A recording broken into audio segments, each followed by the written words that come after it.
Hello, dear students. Welcome back to our channel Study Shark. I hope that you all are fine and doing well in your studies as well. Today, we have a very important chapter with us, that is Federalism, your civics, chapter number 2 of class 10th. So, बच्चे, this we are going to do today. तो मैं आपको ये chapter बेटा English और हिंदी दोनों में समझाऊंगी, तो आपको बिल्कुल इस बारे में चिंता नहीं करनी है। तो चलिए स्टार्ट करते हैं। Overview. In the previous chapter, we noted that the vertical division of power among the different levels of the government is one such major form of power sharing in the modern democracies. This chapter will focus on this form of power sharing. It is most commonly referred to as a federalism. We begin by describing the federalism in general terms. The rest of the chapter tries to understand the theory and practice of federalism in India.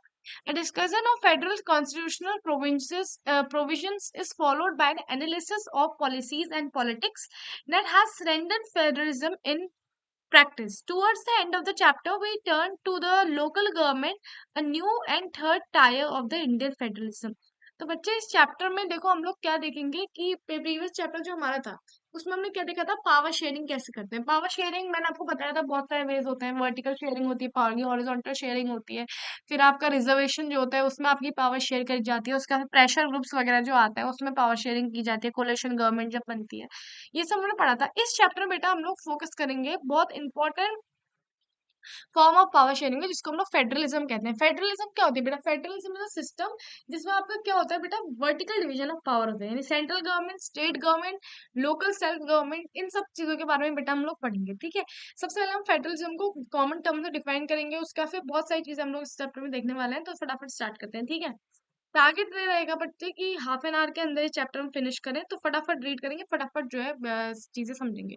What is federalism? Let us get back to the contrast between Belgium and Sri Lanka that we saw in the last chapter. You would recall that one of the key changes made in the constitution of Belgium was to reduce the power of central government and to give this power to the regional governments. ठीक है, तो आपने देखा होगा बेटा जो Belgium और श्रीलंका का जो लास्ट केस था, तो बेल्जियम वाले केस में क्या था कि 59% जो पीपल थे वो लोग आपके कौन से रीजन में रहते थे, वो लोग आपके फ्लेमिश रीजन में रहते थे, और वेलोनिया रीजन में जो है आपके उससे कम लोग रहते थे। ठीक है, अराउंड 40 लोग रहते थे आई गेस।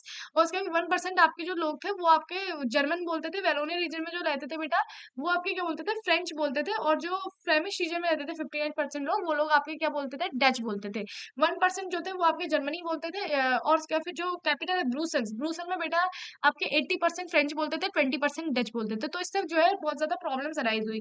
उसके श्रीलंका की बात हो तो श्रीलंका में बेटा क्या था, 74% ऐसे लोग थे जो सिनारा स्पीकर थे, और उसका फिर उसमें 18% लोग ऐसे थे जो तमिल स्पीकर थे। अब तो तमिल स्पीकर थे उसमें बेटा उसमें बेटा आपके 13% जो थे वो तमिल थे, और जो 5% थे वो इंडियन तमिल्स थे। तो ये था, और उसमें कुछ कुछ क्रिश्चियंस भी थे जो सिनाला और तमिल दोनों स्पीकर्स थे। अब ये तो इसमें जो है बहुत सारी प्रॉब्लम्स क्रिएट हुई। तो अब बेल्जियम वाले लोगों ने तो क्या करा, एक सिस्टम जो है खड़ा करवा दिया, जिसमें उन्होंने कहा कि भाई सेंट्रल गवर्नमेंट में जो है दोनों लोग बैठेंगे, डच स्पीकिंग पीपल भी बैठेंगे और जो आपके फ्रेंच स्पीकिंग पीपल है दोनों बैठेंगे साथ में। तो इसी तरह जो बेल्जियम में गवर्नमेंट थी उन्होंने भी जो है डच वाले लोगों को थोड़ी सम्मान जो है दी। उसके बाद बेटा वहाँ कम्युनिटी गवर्नमेंट थी, ये सब जो है वहाँ चीज जो है लगी लागू करी, तो उससे जो है प्रॉब्लम जो है सेटल होगी। पर श्रीलंका में ऐसा नहीं हुआ। श्रीलंका में जो है मेजोरिटी ने माइनॉरिटी को डोमिनेट करने का प्रयास किया, जिससे कि प्रॉब्लम्स और भी ज्यादा बढ़ गई। ठीक है, तो अब देखो, अब इसमें क्या लिखा है, regional governments existed in Belgium, even earlier, they had their low roles and powers, but all these powers were given to these government and could be withdrawn by the central government. The change that took place in 1993 was that the regional governments were given the constitutional power and that were no longer dependent on the central government. तो बेटा इनको 1993 में क्या करा गया, इनको जो है कहीं ना कहीं क्या दे दी गई थी, इनको कॉन्स्टिट्यूशनल पावर भी दे दी गई थी, जिसकी वजह से जो है कि बिल्कुल भी सेंट्रल गवर्नमेंट डिपेंडेंट नहीं थे। And this Belgium shifted into a unitary unitary to a federal form of government. Sri Lanka continues to be what is written. See, Sri Lanka continues to be for the all uh, Sri Lanka continues to be, for the all practical purposes, a unitary system where all the national government has all the powers. Tamil leaders wanted Sri Lanka to become a federal system. तो Tamil leaders बेटा चाहते थे कि श्रीलंका भी जो है federal system में बन जाए।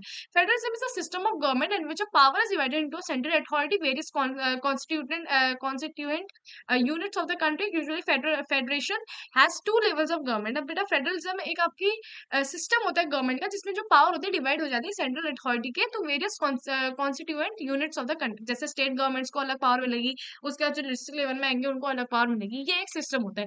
इसलिए federation has two levels of government. Generally बेटा जो फेडरेशन होती है उसके दो लेवल ऑफ गवर्नमेंट होती है। One is the government for the entire country, जिसको बेटा हम लोग सेंट्रल गवर्नमेंट भी कहते हैं, that is usually responsible for the few subject of common national interest. The others are the government that are at the level of provinces or state that look after much of the day-to-day administrating of their state. Both these levels of the government enjoy their power independent of each other. तो दोनों ही जो level होते हैं बेटा government के, दोनों अपनी power enjoy करते हैं इंडिपेंडेंट ऑफ ईच अदर। यानी कि इसमें कोई डिपेंडेंट नहीं होता कि भाई सेंट्रल गवर्नमेंट जबरदस्ती जो है अपने आप जबरदस्ती स्टेट गवर्नमेंट को कहा कि तू यही कर, या फिर स्टेट गवर्नमेंट जबरदस्ती सेंट्रल गवर्नमेंट को कह रही है कि आप यही करो। ऐसा कुछ नहीं होता बेटा, दोनों गवर्नमेंट के पास इंडिपेंडेंट पावर्स होती है। ठीक है, अब हम लोग आगे बढ़ते हैं। यहाँ पे आप देख लो बेटा फेडरल पॉलिटिकल सिस्टम्स कहाँ कहाँ है, यहाँ सब जगह है। ये देखो, देख देख लिया बेटा आपने।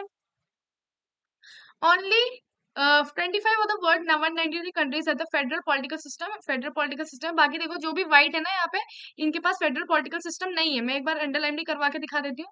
ये देखो बच्चे, यहाँ पे एक मिनट रुको, कलर ही मेरे पास व्हाइट ले रखे हैं मैंने, ब्लू कलर लेती हूँ तो ये कम करने लगते हैं। ये देखो बेटा, जो भी ये व्हाइट वाली कंट्रीज है यहाँ पे, ये वाली कंट्रीज होगी, जो भी ये व्हाइट वाली कंट्रीज है, ये वाली कंट्रीज होगी बेटा, जो भी ये व्हाइट वाली कंट्रीज है, जो भी यहाँ पर से यहाँ पर तक लेकर आए हैं, इन सब कंट्रीज में बेटा फेडरलिज्म वाला सिस्टम नहीं है। ठीक है, समझ में आ गया। अब नेक्स्ट आगे बढ़ते हैं। In the sense, federations are the contrasted with unitary governments under a unitary system. Either there is only one level of the government or the sub units are the subordinate to the central government. Okay. तो unitary system में बेटा क्या होता है, या फिर वहां पे सिर्फ एक लेवल होगा गवर्नमेंट का, या फिर जो सब यूनिट्स होंगी वो सबऑर्डिनेट होंगी टू द सेंट्रल गवर्नमेंट। एक सेंट्रल गवर्नमेंट उनमें अपनी पावर चला सकती है।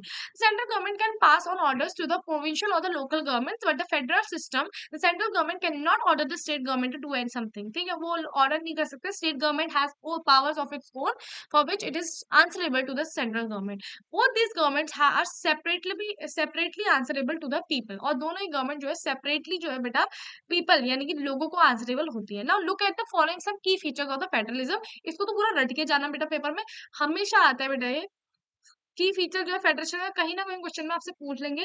भाई मेरे को पता है ज्यादा क्वेश्चन की लेंथ कितनी हो सकती है, या तो 5 मार्क्स का क्वेश्चन आएगा या फिर 3 मार्क्स का क्वेश्चन आएगा।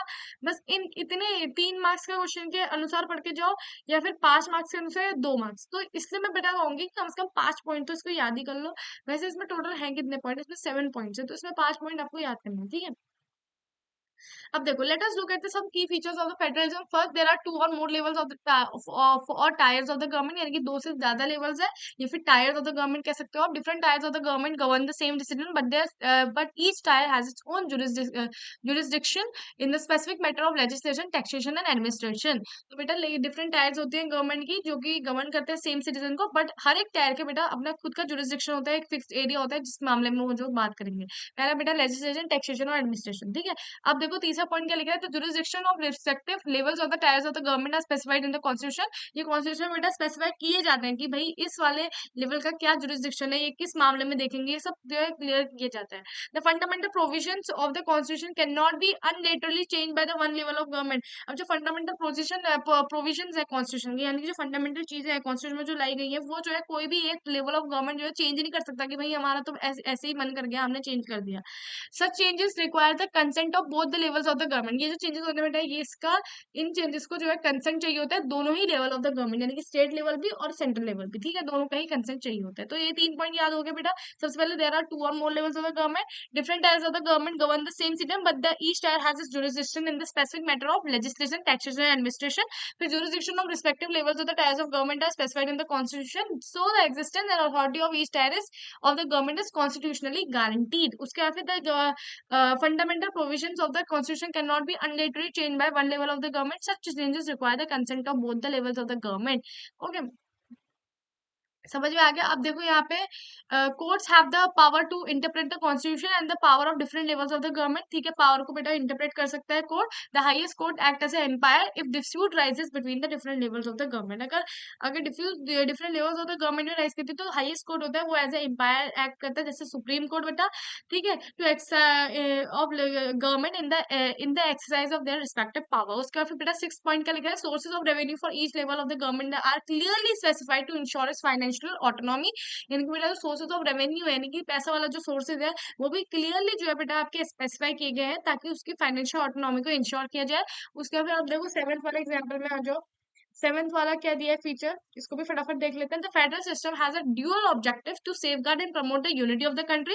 इन सबसे पहले को सेफगार्ड और जो यूनिटी है कंट्री की उसको प्रमोट करें, while at the same time accommodate the regional diversity, और फिर एक रीजनल डाइवर्सिटी को भी अकोमोडेट करें, यानी कि जो डिफरेंट डिफरेंट डाइवर्सिटी है नेशन को उसको भी साथ में लाए।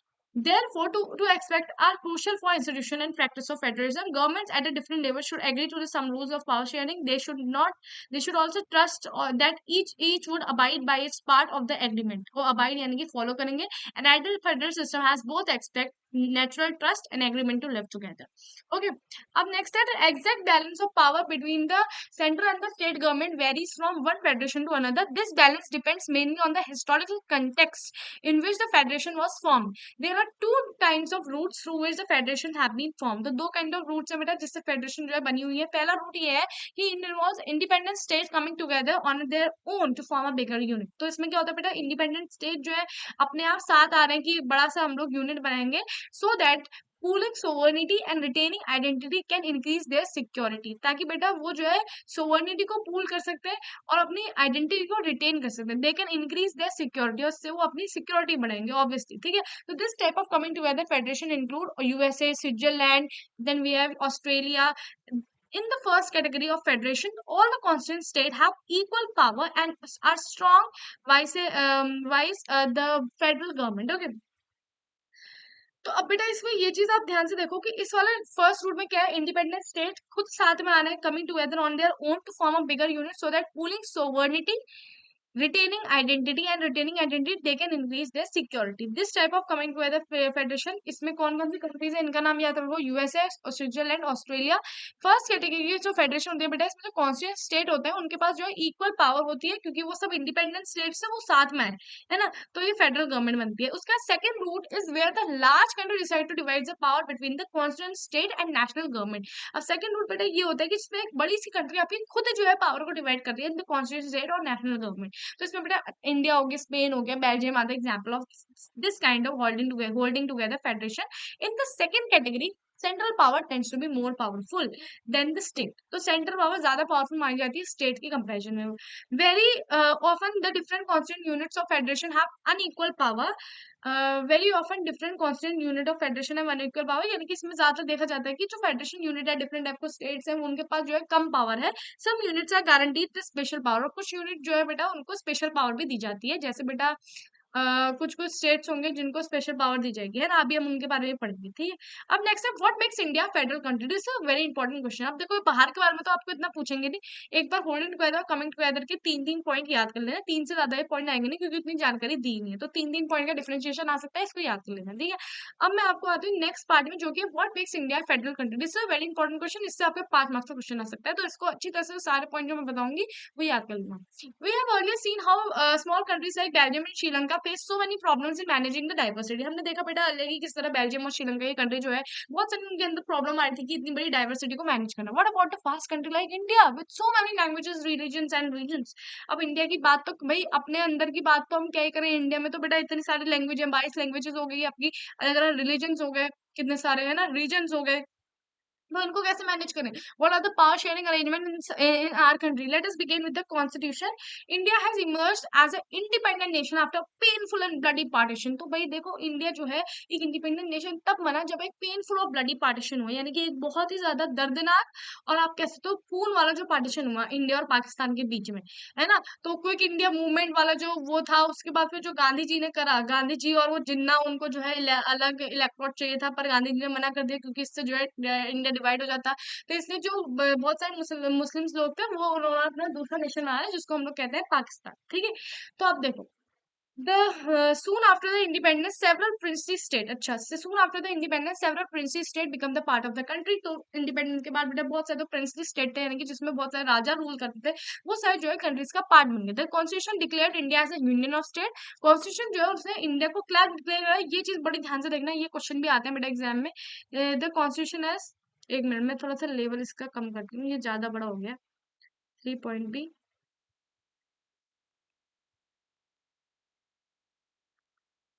ये 3 ही हो रहा है, 3 से कम नहीं हो रहा, मेरे को 2 करना है बेटा।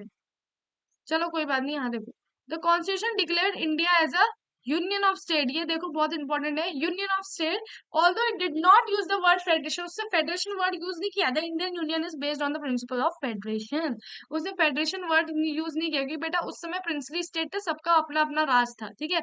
तो Indian union is based on the principle of federation. Indian union जो है फेडरेशन के बेस्ड है। लेकिन ऐसा क्यों बोला यूनियन ऑफ स्टेट से? कि बेटा इंडिया में ऐसा नहीं है कि भैया आपके सेंट्रल गवर्नमेंट ने ये बोला कि ये करना है तो वही करना है। कभी कभार क्या होता है, स्टेट गवर्नमेंट के पास भी खुद की पावर है, स्टेट गवर्नमेंट बोल सकती है कि भाई हम ये चीज नहीं कर सकते, तो हमारे कंट्री हमारे जो लोग हैं इनको ये चीज कहीं ना कहीं वायलेट करेगी, तो वो चीज इंडिया में थी, इसलिए इंडिया को जो है यूनियन ऑफ स्टेट बोला गया था, ठीक है। अब देखो next, let us look at back the 7 features of the federation mentioned above.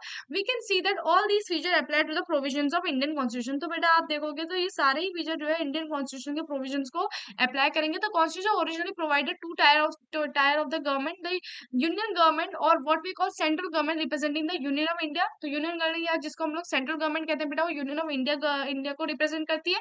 State government and the state government, उसके बाद फिर later the third tier of the federation was added. This is very important, ये जो line है बेटा third tier के बारे में, ये चीज बेटा ध्यान से सुनना। ठीक है, third tier of the government, third tier और in the form of panchayat and municipality. Panchayat की फॉर्म में हो गया, पंचायत की फॉर्म में हो गया, और म्युनिसिपैलिटीज के फॉर्म में हो गया। As in any federation these different tiers enjoy separate jurisdiction. तो कोई भी फेडरेशन की बात करूं, ये जो डिफरेंट टायर्स है बेटा, ये डिफरेंट जुरिस्डिक्शन जो है एंजॉय करते हैं, यानी कि स्पेसिफिक एरिया होती है इनकी एडमिनिस्ट्रेशन की, टैक्सेशन या लेजिस्लेशन की, आप बोल सकते हो। The constitution clearly provided three fold distribution of legislative power between union government and the state government, thus it contains three list. तो बेटा क्योंकि कॉन्स्टिट्यूशन जो है क्लियरली प्रोवाइड करता है three fold distribution of legislative powers between union and the state government, तो इसलिए जो है उसने तीन लिस्ट वो कंटेन करता है, थ्री लिस्ट। अब ये तीन लिस्ट कौन सी? पहले बेटा आती है union list. This includes the subject of national importance. ये जो है सब्जेक्ट इंक्लूड कर दिया और नेशनल इंपॉर्टेंस। कैसे है वो सब्जेक्ट नेशनल इंपॉर्टेंस के, उनको भी जरा देख लेते हैं। जैसे डिफेंस हो गया कंट्री का, फॉरेन अफेयर्स हो गई, बैंकिंग हो गया, कम्युनिकेशन हो गया, करेंसीज हो गया, ये सब लोग बेटा आपकी यूनियन लिस्ट में आते हैं। They are included in this list because we need the uniform policies on these matters throughout the country. The union government alone cannot make laws, can make laws relating to the subject mentioned in the union list. तो union government जो है अकेले ही जो इन सब चीजों में rule और laws बना सकती है। कौन से फैक्टर्स में? डिफेंस हो गया कंट्री का, फॉरेन अफेयर्स हो गया, बैंकिंग हो गया, कम्युनिकेशन हो गया, करेंसी हो गया, इसमें। इसलिए बेटा ये सारे सब्जेक्ट जो है किसमें? यूनियन लिस्ट में। अगर मैं स्टेट लिस्ट में हूँ, तो स्टेट लिस्ट कंटेन करती है बहुत सारे स्टेट और लोकल इंपॉर्टेंस वाले फैक्टर, जैसे पुलिस हो गया, ट्रेड हो गया, कॉमर्स हो गया, एग्रीकल्चर हो गया, इरिगेशन हो गया, ये सारे फैक्टर्स इसमें आते हैं। और इसमें जो है स्टेट गवर्नमेंट जो है अपने आप जो है लॉज बना सकती है। तो इन फैक्टर्स को याद रखो। मेन ये स्टेट लिस्ट यूनियन लिस्ट नहीं याद रखनी, जो चीज याद करनी है वो ये है, डिफेंस ऑफ द कंट्रीज में यूनियन लिस्ट है, फॉरेन अफेयर्स हो गए आपके, बैंकिंग हो गया, कम्युनिकेशन हो गया, इसमें ये है, और करेंसी हो गया, ठीक है, करेंसी हो गया, इसमें ये है, ये चीज याद करनी है, ठीक है। उसका फिर नीचे और यहाँ पे क्या दिया है, पुलिस हो गया, ट्रेड हो गया, कॉमर्स हो गया, एग्रीकल्चर हो गया, और इरिगेशन हो गया, इसमें आपकी स्टेट गवर्नमेंट है, ये याद रखना है। अब देखो कॉन्फिडेंस इसमें आता है, include the subject of common interest to the board union government as well as the state government. तो इसमें बेटा वो सब्जेक्ट होता है जो कि कॉमन इंटरेस्ट के होते हैं, यूनियन गवर्नमेंट के भी, स्टेट गवर्नमेंट, मतलब भैया इसमें यूनियन गवर्नमेंट का भी फायदा है, स्टेट गवर्नमेंट का भी फायदा है ना। तो ये कौन से फैक्टर है जो दोनों को ही चाहिए, यूनियन गवर्नमेंट को भी चाहिए और स्टेट गवर्नमेंट को, मतलब दोनों के लिए ही है।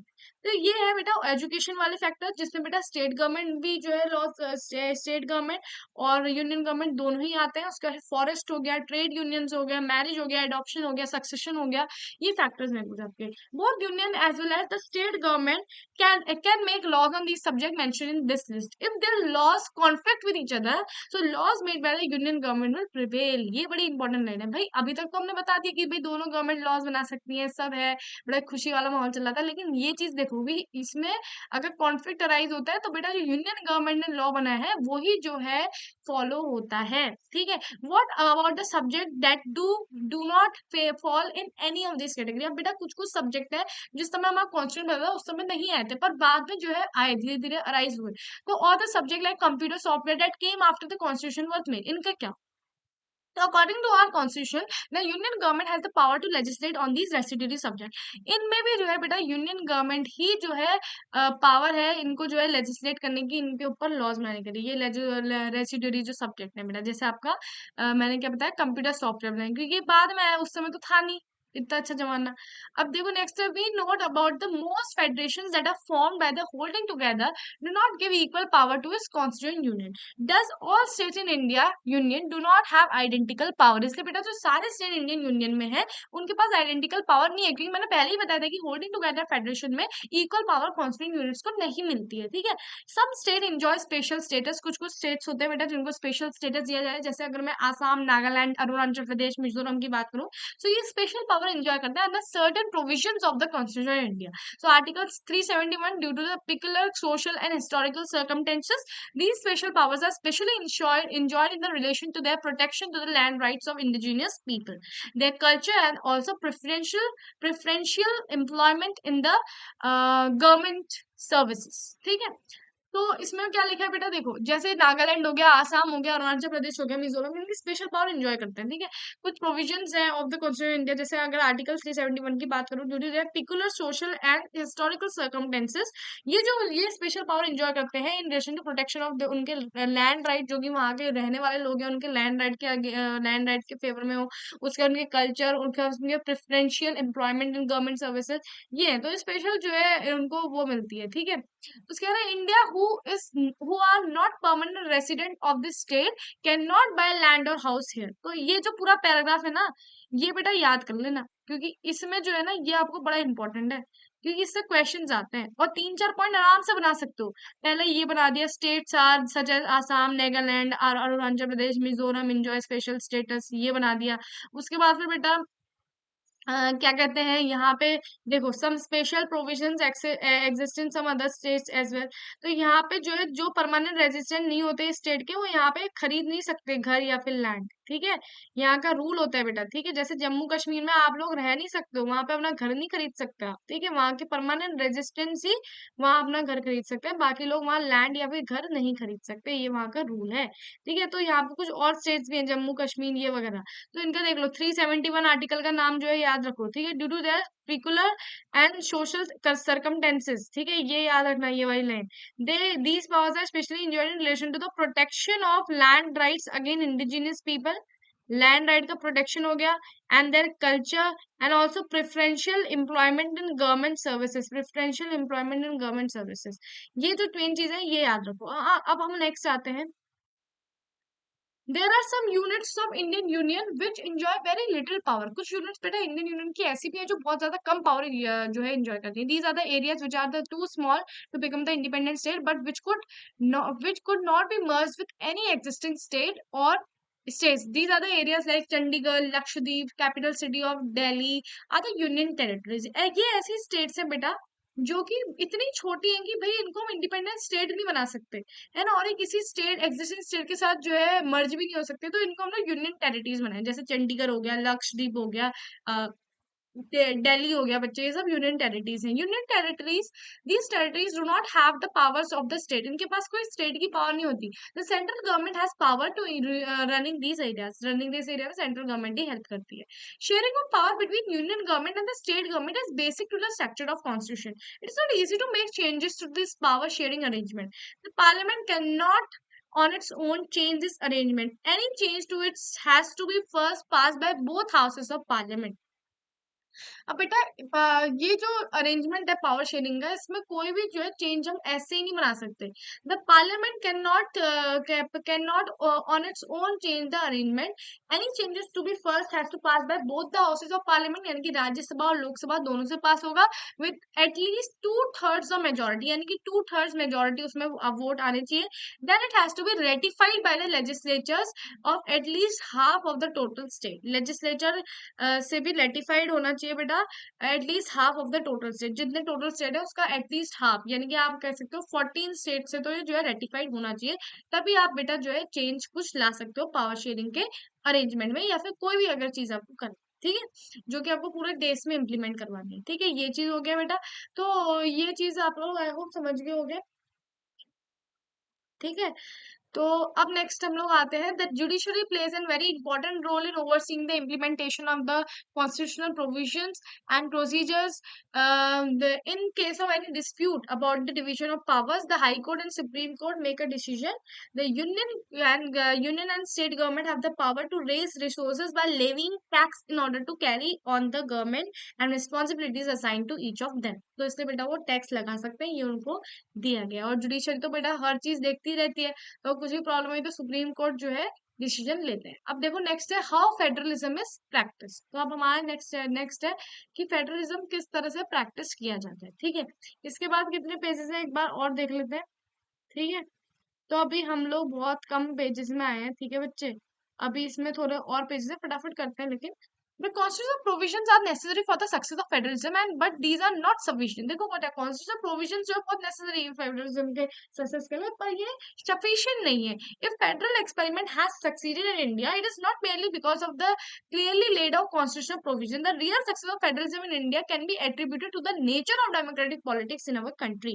This ensured that the spirit of federalism, respect to their diversity and desire for living together become the shared ideas in our country. Let us look at some of the major ways in which this had happened. तो अगर बेटा सबसे पहले मैं बात करूँ तो linguistic states की बात करते हैं। लिंग्विस्टिक स्टेट्स कौन से स्टेट्स होते हैं आपके?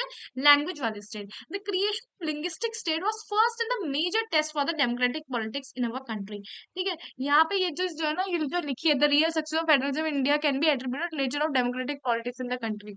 ये अगर ये पूछेंगे वाई करके, ये बोलेंगे जस्टिफाई द स्टेटमेंट, तो भाई ये आप लिखना कि this ensures that the spirit of federalism, यही में रुको रुको, this ensures that the spirit of federalism, respect for the diversity and desire for living together became the shared ideals in our country। ठीक है, ये जो है बेटा शेयर्ड आइडियल्स बने हमारी कंट्री के लिए। ठीक है, let us look what has happened in some of the major way. उसके बाद फिर लिंग्विस्टिक स्टेट्स का एग्जांपल दूंगी। The creation of linguistic states, the creation of this linguistic states was first and major test for the democratic politics in our country. Then, if you look at the political map of India when it began its journey as a democracy in 1947 and that of 2019, you will be surprised by the extent of changes. Many old states have vanished and many new states have been created. The areas of boundaries in the names of state have been changed. In 1947, the boundaries of several old states of India were changed in order to create a new state. तो बेटा boundaries change की गई थी ताकि new state बने, जैसे उत्तराखंड जो हमारा है वो भी नया स्टेट बना है। ठीक है, उसका एग्जाम्पल भी आपका दिया है यहाँ पे। ठीक है, तो this was done to ensure that the people who spoke same language lived in the same state. Some states were created not on the basis of language but to recognize the differences between the culture, ethnicity and geography। जैसे बेटा अगर मैं states की बात करूँ तो नागालैंड हो गया आपका, उत्तराखंड हो गया और झारखंड, ये जो स्टेट्स हैं बेटा ये आपके इथनिसिटी, कल्चर और ज्योग्राफी के बेसिस में बनाए गए थे। ठीक है, आई होप ये समझ में आ गया, आप ये नया मैप देख सकते हो। नेक्स्ट हम लोग आते हैं इसमें। ठीक है, when the demand for the formation of states on the basis of language was raised, the national leaders feared that it would lead to the disintegration of the country. Yes, national leader को बहुत चिंता होती है कहीं इससे country but ना जाए। The central government resisted the linguistic state for some time, but experience has shown that the formation of linguistic state has actually made the country more united. इससे country ज़्यादा united हो गया। It has made administration easier, क्योंकि भाई वहां पे जो है उन्हीं नेता को खड़ा कर दिया जाता है जो वही लैंग्वेज बोलते हैं। इससे लोग जो है ज्यादा अच्छी तरह अपनी जो परेशानियां है उनको एक्सप्रेस कर पाते हैं। ठीक है, तो अब देखो नेक्स्ट है language policy. The second test for the Indian federalism is the language policy. Our constitution did not give status of national language to any one language. Hindi was identified as an official language. Hindi identified की गई थी as an official language. But Hindi is the mother tongue of about 40% of Indian. तो भाई ये तो majority से भी कम है, ये तो 50% से भी कम है। Therefore, there were many safeguards to protect other language. Besides Hindi, there are 22 other languages recognized as scheduled language. इनको scheduled language recognize किया, जैसे मराठी, मराठी हो गई आपकी, क्या कहते हैं, गुजराती हो गई, उसके बाद बहुत सारी पंजाबी हो गई, ये सब, ठीक है। The candidate in examination conducted for the central government positions में opt to take examination any of these languages, ठीक है। तो बेटा अगर किसी भी इंसान को जो एग्जामिनेशन कंडक्ट कराना है फॉर सेंट्रल गवर्नमेंट पोजीशंस, तो वो ये एग्जामिनेशन कोई भी इनमें से कोई भी लैंग्वेजेस में दे सकता है। The state to have their own official languages, state के पास भी अपनी खुद की ऑफिशियल लैंग्वेजेस होती है। Much of the government work takes place in the official language of the concern state. Unlike Sri Lanka, the leaders of our country adopted a very cautious attitude in spreading the use of Hindi. According to the constitution, the use of English was for official purposes was to stop in 1965. However, many non-Hindu speaking states demanded that the use of English continue. क्योंकि बेटा जैसे तमिलनाडु हो गया, ये सब हो गया, तो इनका फिर से कहा कि भैया हमें इंग्लिश चाहिए बोलने के लिए, हिंदी हमसे नहीं बोली जा रही। This movement took a violent form. The central government responded by agreeing to continue the use of Hindi along with the Hindi along English along with the Hindi as an official purpose. Many critics, many critics, what is it in C? Many critics think that this solution favored English speaking elite, यानी कि जो अमीर लोग होते हैं. Promotion of Hindi continues to be official policy of Government of India. Promotion does not mean that central government can impose Hindi on the state where people speak different language. The flexibility shown by the Indian political leaders helped our country to avoid the kind of situation that Sri Lanka find itself, यानी कि उसमें बेटा जो ये मारपीट हुई, श्रीलंका का जो ये सब चीजें हुई, उसकी जो रिसोर्सेज बर्बाद हुई, ऐसा हमारे कंट्री में नहीं होता, क्योंकि हमारी कंट्री फ्लेक्सिबिलिटी प्रोवाइड करवाती है। नेक्स्ट है centre state relations. Restructuring the center state relation is one more way in which the federalism had been strengthened in the practice. How the constitutional arrangement for sharing power work in reality depends on the large extent on how the ruling parties and leaders follow these arrangements. ये largely depend करता है इस चीज में कि ruling parties के जो leaders हैं वो किस तरह इस अरेंजमेंट्स को फॉलो कर रहे हैं। देखिए कॉन्स्टिट्यूशन अरेंजमेंट तो हमने बना लिए, पर ये किस तरह रूलिंग पार्टीज इनको फॉलो कर रहे हैं, ये इस पे डिपेंड करता है, ठीक है। For a long time, the same party ruled for central and most of the state. And most of for a long time मतलब जो सेम पार्टी थी वही सेंटर में भी रूल करती थी और ज्यादातर स्टेट्स में भी रूल करती थी. This meant that the state government did not exercise a right as an autonomous federal units. As and when the ruling party at the state level was different, the parties that ruled in the center tried to undermine the powers of the state. In those days, central government would often misuse the constitution to dismiss the state government that were controlled by the rival parties. This undermined the spirit of federalism. तो इसमें क्या उस समय में क्या होता था कि सेंट्रल गवर्नमेंट ज्यादातर स्टेट गवर्नमेंट्स को अंडरमाइन करने का प्रयास करती थी, उनके जो चीजें वो बोलते थे उनको मतलब उनको कैंसिल करती थी, कहती थी कि यार ये नहीं करते, इससे बेकार होगा वो होगा। तो इससे जो है कहीं ना कहीं फेडरेशन जो था आपका कहीं ना कहीं वो अंडरमाइन हुआ। अब नेक्स्ट हम लोग आ जाते हैं all these all this all this changed significantly after 1990. The period saw the rise of regional political parties in many states of India. This were also the beginning of the era of coalition governments at the center. Since no single party got clear majority in the Lok Sabha, the major national parties had to enter into an alliance with many parties including several regional parties to form a government at the center. तो इसलिए बेटा इसमें क्या होता था, फिर बाद में जो है बहुत सारी रीजनल पार्टीज आने लग गई थी, तो फिर इसमें क्या होता था कि सेंटर में गवर्नमेंट फॉर्म करने के देखो इंक्लूडिंग मेनी रीजनल पार्टीज जो है वो साथ में मिलके जो है अलायंस फॉर्म करती थी ताकि सेंटर में जो है गवर्नमेंट फॉर्म कर सकते हैं। इसको हम लोग कोलेशन गवर्नमेंट्स भी कहते हैं। तो ये देखो state place for more powers, देखो केरला, मद्रास, ओडिशा और ये पावर्स ऑफ स्टेट, ठीक है। अब यहाँ पे देखो नेक्स्ट है ये देखो कोलेशन गवर्नमेंट, ये देखो कोलेशन गवर्नमेंट इस तरह चल रही थी, ठीक है। This led to the new culture of power sharing, respect for the autonomy of state government. This trend was supported by the major judgment of the Supreme Court that made it difficult for the central government to dismiss the state power by the arbitrary manner. Thus, federal power sharing is more effective today than it was in the early years of constitution that came into force. क्योंकि उस समय बेटा central government undermine करने का प्रयास करती थी state government को। अब देखो linguistic diversity of the India. Linguistic diversity की बात करूं तो यहाँ पे देखो How many languages do we have in India? The answer depends on how one counts it. The latest information that we have come from the Census of India held in 2011. The census recorded more than 1300 distinct languages, with people mentioned as their mother language. These languages were some of the group together under the some major language. For example, languages like Bhojpuri, Magdi, Bundelkhandi, Chhattisgarhi, Rajasthani, and many other were grouped together as under Hindi. Even after the grouping, the census found 121 major languages. Out of this, 22 languages are now included in the 8th schedule of Indian Constitution and are therefore called scheduled language. Others are non-scheduled language. In terms of languages, India is perhaps the most diverse country in the world. क्योंकि और किसी country में इतनी सारी language है ही नहीं.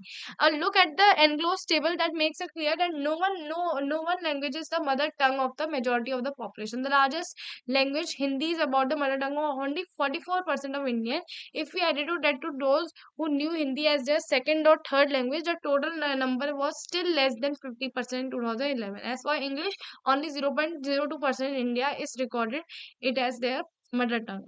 Another 11% knew it as a second or the third language. Now read this table carefully, but you need not to memorize it. Just do the following. ठीक है?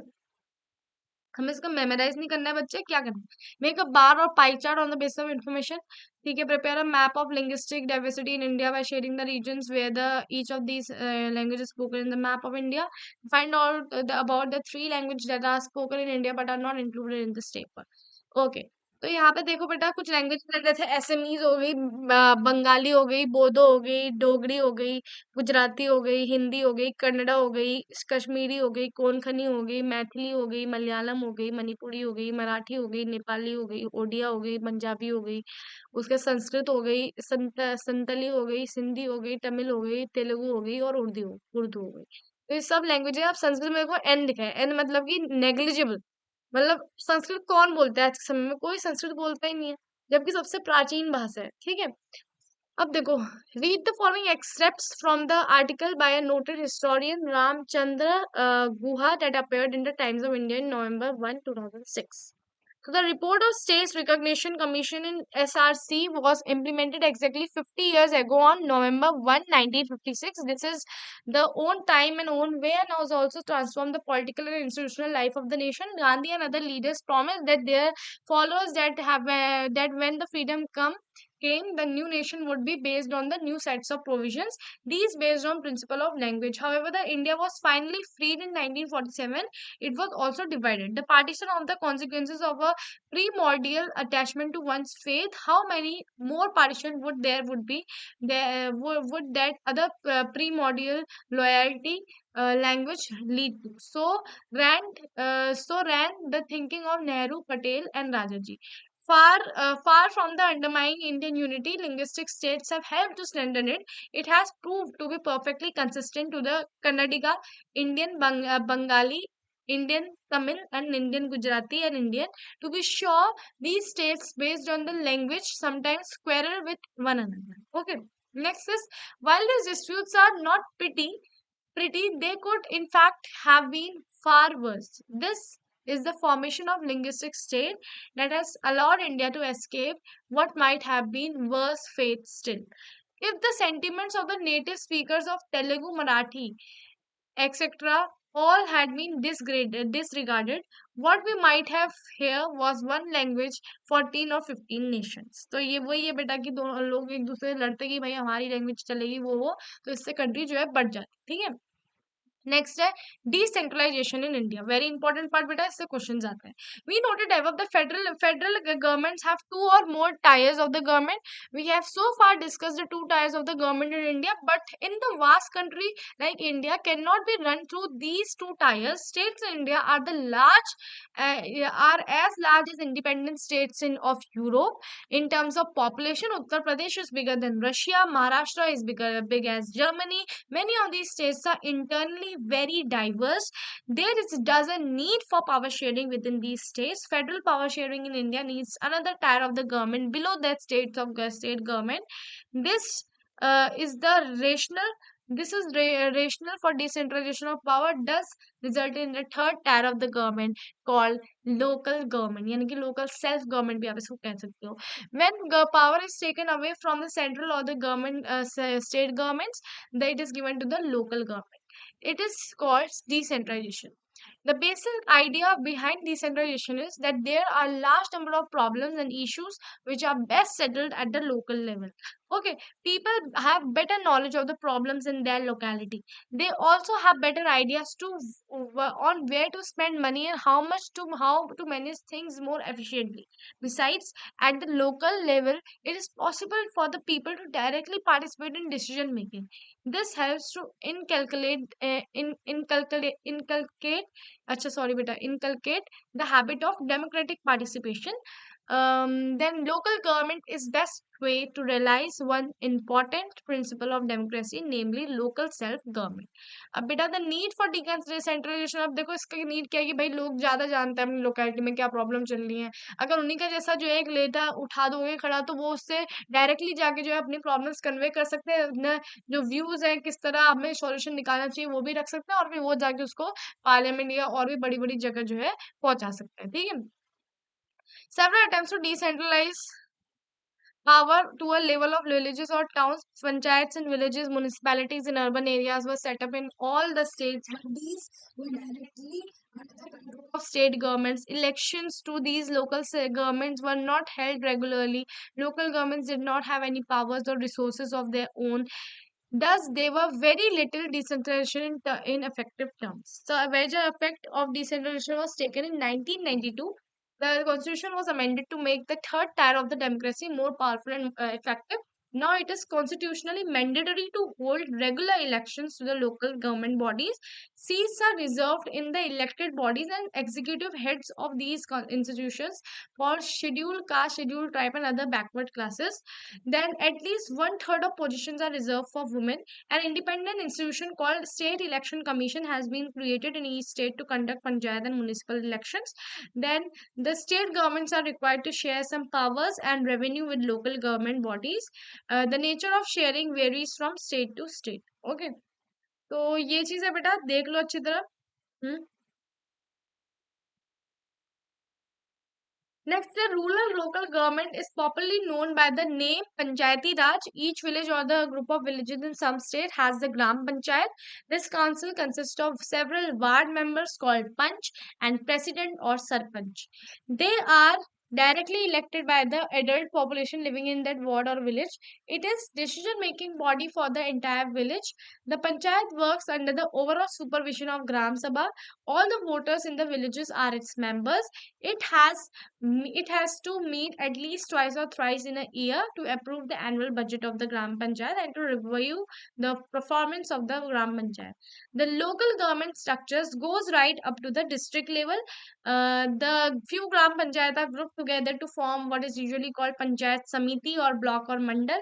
The member of these representative body are elected by the Panchayat members in that area. Then the in the district together constitute the Jilla District Parishad. Most members of Jilla Parishad are elected members of Lok Sabha and MLAs of that district. Some other officials of other district level bodies are also its member. Jilla Parishad chairman is a political head of Jilla Parishad. Then the local government body exists in urban areas as well. Municipalities are set up in towns. Big cities are constituted into municipal corporations. Both municipalities and municipal corporation are controlled by the elected bodies consisting of people's representatives. Municipal chairman is a political head of the municipality, and in the municipal corporation, such an officer is called mayor. तो बेटा इसमें वही दिया है जो आप अपनी locality में देखते हो कि अर्बन एरियाज में म्यूनिसिपैलिटीज होती है, मेयर वगैरह होते हैं, और विलेज की बात करें तो वहाँ ग्राम पंचायत, सरपंच वगैरह ये सब चीजें होती है। वो इसमें लिखी थी, वो मैंने रीड कर दी। अब बेटा नेक्स्ट यहाँ पे है ब्राजील वाला। बेटा ये आप रीड कर सकते हो, ये इतना इंपॉर्टेंट नहीं है, so that's why I am not reading it. But बेटा हम लोग डायरेक्टली इधर आ सकते हैं। The new system of local government, the largest experiment in democracy conducted anywhere in the world. There are about 36 lakh elected representative in the panchayats and municipality etc all over the country. ठीक है, this number is bigger than the population of many countries in the world. 36 lakh elected representative हमारी country में जो है ये बहुत सारी countries के पॉपुलेशन नंबर से भी बड़ा है. The constitutional status for local government has helped to deepen the democracy in our country. It has also increased the movement's participation and voice in our democracy. At the same time, there are many difficulties while elections are held regularly and enthusiastically. Gram sabhas are not held regularly. Gram sabhas regularly held नहीं करे जाते. Corruption रहता है बेटा. Most state governments have not transferred significant powers to local government, nor have they given adequate resources. We are thus still a long way from realizing the ideal of self government. ठीक है, तो बच्चे I hope ये चीज आपको समझ में आ गई होगी. ये चैप्टर हमारा होता है खत्म. और अब आप बोलोगे मैम इतनी जल्दी खत्म हो गया, तो इसका रीजन बच्चे ये इतनी देर में खत्म हो रहा है मैम, इसका रीजन ये है कि मैंने बोला तो था कि 30 मिनट में खत्म करूंगी, पर बेटा पर इसके इतना बड़ा लंबा चैप्टर था कि कोई बात नहीं, अगर मैं 45 मिनट्स लग भी गए तो never never worries. No worries बच्चे, हम लोग जो है क्वेश्चन आंसर अपने नेक्स्ट सेशन में डिस्कस कर लेंगे, क्योंकि उससे लंबा मैं वीडियो खींचना नहीं चाहती. अदरवाइज मैं 5 मिनट में क्वेश्चन आंसर डिस्कस करवा सकती हूँ, पर why am not just exceeding the video limit, just to ensure that you people are taking care of your eyes, क्योंकि उससे ज्यादा बेटा अगर आप एक बार में वीडियोस देख रहे हो तो वो गलत है. ठीक है, thank you so much for watching dear student, and have a good day ahead.